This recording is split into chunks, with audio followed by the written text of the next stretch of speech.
Hello friends, আমি Koushik Das, red mountain family. বোনের বিয়ের পরে 3 দিন পরে দোকানে ঢুকলাম। আর সব দোকানের মালপত্র আনাআনি হলো, দোকান আবার আগের মতো লাগানো হচ্ছে। তোমরা চলে এসো আমাদের চায়ের দোকানে। সেই সন্ধ্যার আড্ডা আগের মতো আবার চালু হয়েছে। তারপরে মাথা ব্যথা হয়ে গেছে এই মাল আনতে গিয়ে। এমনিতেও ঠান্ডা শেষের দিকে যাচ্ছে, গরমের দিন বেড়ে যাচ্ছে। কোনো ব্যাপার না, আমাদের আড্ডা আগের মতো থাকবে। রেড মাউন্টেন ফ্যামিলিতে এসে সামনে সরস্বতী পূজা আসছে, তোমাদের জন্য ডেয়ারি মিল্ক বড় বড় নাচ হয়েছে। সবাই সবার বন্ধুদেরকে দেওয়া হবে। আমাদের রেড মাউন্টেন ফ্যামিলিতে আসো, এনজয় করো।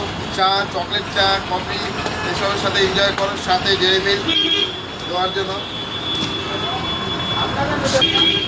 তো মাথায় কাজ করছে না, এত মাল কী করে সাজাবো না সাজাবো, সাজাবোটা একদম ভুলে গেছি।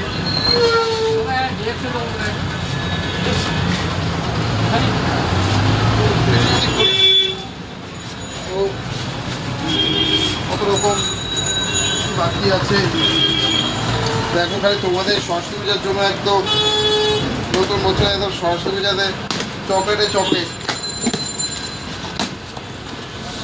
শুধু ডেয়ারি মিল্ক চকলেটে চকলেট তোমাদের জন্য শুধু আনা। সামনে সরস্বতী পূজা এনজয় করো, রেড মাউন্টেন ফ্যামিলিতে এসে আড্ডা জমিয়ে আড্ডা করো। বন্ধ দেবো।